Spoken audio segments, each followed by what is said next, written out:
Como aprender e não esquecer? Quais são as técnicas para memorização de longo prazo? Como é que você aprende uma coisa e lembra até o dia da prova, por exemplo? Como é que você chega lá? Eu vou começar fazendo um pequeno teste. Eu vou te falar 6 palavras, 2 grupos de 3 palavras, e vou te dar toda uma explicação durante esse vídeo. E ao final a gente vê como é que foi, se essas explicações que eu dei foram suficientes para você aprender ou não. Então, se prepara. Não é para você anotar nada, eu quero que você faça de cabeça, ok? Se você anota, já vê o meu vídeo chamado Não Faça Resumos, que é para você parar com esse negócio desde agora. Mas vamos lá. Primeira coisa, 3 palavras. Caneta, porco, sofá. Outras 3 palavras. Xícara, câmera, tapete. 6 palavrinhas, tá aí, falei uma vez, não vou repetir. Vou repetir uma vez só, porque eu sou seu amigo, ok? Caneta, porco, sofá. Xícara, câmera, tapete. Ok? Dei essa facilitada para você, te dei uma revisãozinha básica aí. E a gente vai fazer o seguinte, primeiro eu quero que você faça um exercício de imaginação. Imagina que você está aí sentado onde você está agora, ou em pé fazendo não sei o quê, e de repente cai uma caneta gigante no seu colo, uma caneta Bic enorme, daquelas azuis, transparentes, gigantescas, que você mal consegue segurar ela. Uma caneta enorme, muito legal, você nunca tinha segurado uma caneta tão pesada. De repente a porta abre e entra correndo um porco. Ele vem correndo, entra no seu ambiente, guinchando, fazendo aquele barulho dele, bate na sua perna, você até fica meio assustado ou assustada e de repente ele para do seu lado, olha para você, deita no chão e fica ali deitado. Aí você está com a caneta Bic na mão, você olha o porco deitado e fala, porra, eu vou pintar esse porco de azul. Coisa mais óbvia que você pode fazer. Então você pega a caneta Bic e começa a pintar o porco de azul, vai pintando ele todinho, você tem a caneta Bic com aquela esfera na ponta dela gigante, você vai pintando, deixa ele azulzinho, vira ele do outro lado, pinta mais um pouco, o porco que era cor de rosa agora fica azul e você está segurando a caneta. E aí o que acontece? O porco levanta de repente, sai guinchando igual um maluco por aí e pula direto no sofá da sala da sua casa ou da sua mãe, pula no sofá e aí começa a fazer aquela zona, vai saindo tinta azul no sofá, ele começa a rasgar e se mexer e vai estragando o sofá todo, retalhando o sofá, pintando tudo de azul, de repente uma mola estoura, pum, joga o porco para cima. Ok?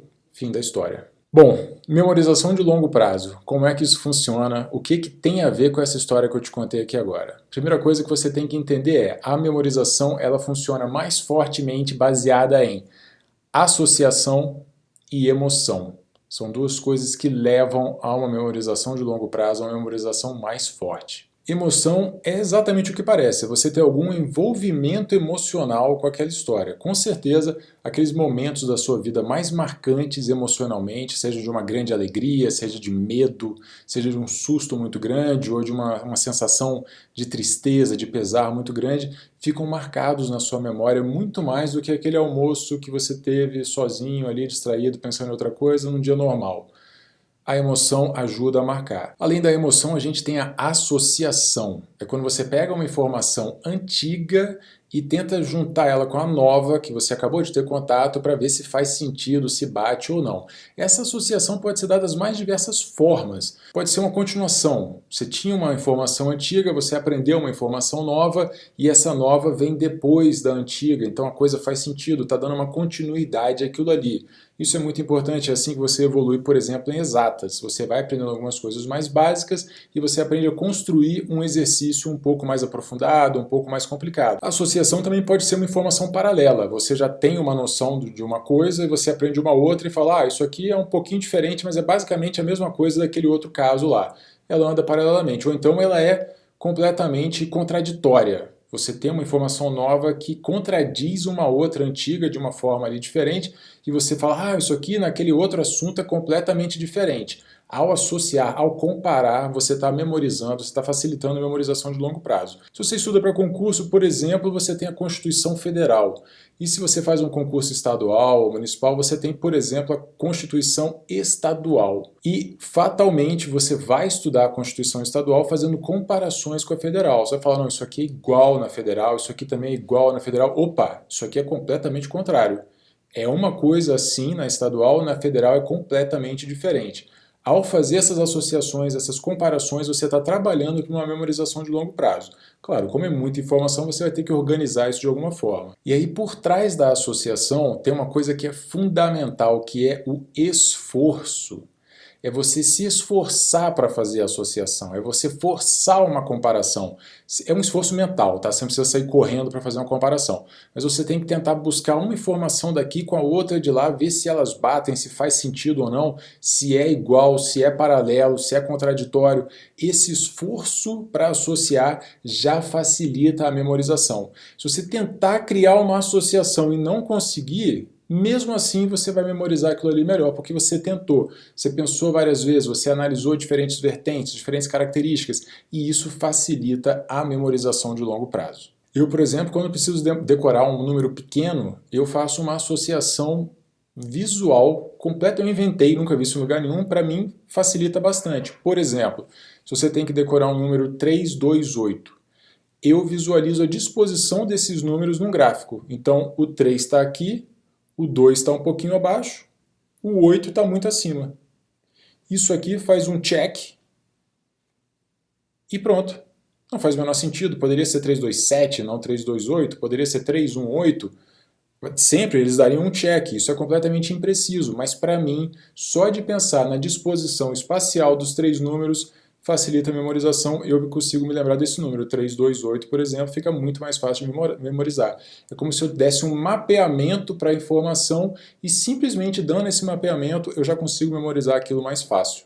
E se você conseguir juntar associação e emoção na mesma técnica, você vai cair, por exemplo, na memorização mnemônica. Ela junta essas duas coisas para você decorar grandes sequências de palavras, grandes sequências de números, até mesmo textos e, enfim, diversas informações. A memorização mnemônica é basicamente uma associação forçada em que você junta essas duas coisas, associação e emoção. Por exemplo, naqueles dois grupos de palavras que eu dei no começo desse vídeo. Você consegue se lembrar?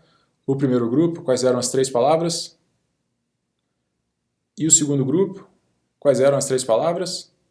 Eu vou te dar uma pequena dica. O primeiro grupo começava com caneta. Quais eram as outras duas?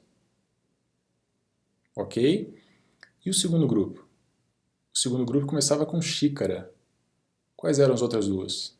Para o primeiro grupo a gente fez uma grande associação, a gente pegou uma sequência em que você tem uma caneta, em seguida surge o porco e o porco pula no sofá. Você tem uma sequência lógica, a gente fez uma narrativa para aquilo ali, a gente fez os objetos interagirem entre si para gerar uma sequência, e aí você facilita a memorização porque você fez essa associação e você trouxe coisas bizarras, gerou emoção para aquilo ali. Então, se você pinta o porco com uma caneta, isso é bizarro. Se o seu porco pula no seu sofá e começa a sujar tudo, vai te dar um nojo, vai te dar um desespero, você vai lembrar da sua mãe com raiva de você. Essas emoções afloram nessas situações bizarras e você consegue se lembrar com mais facilidade. Agora, se você simplesmente pegar uma informação, e olha que eu falei duas vezes o segundo grupo, e provavelmente você não se lembra deles. Se você não faz nenhuma associação, se você não repete, se você não tenta puxar aquilo da sua memória de alguma forma, se você não tem uma postura ativa, se você não faz uma recuperação ativa, essa é a expressão importante, você não memoriza para o longo prazo. As palavras eram xícara, câmera e tapete. Se você gostou desse vídeo, clique em curtir, por favor, se inscreva no canal se você ainda não se inscreveu. E se você conhece alguém que está estudando também e precisa aprender um pouquinho sobre memorização, compartilhe esse vídeo. É isso, muito obrigado e até a próxima.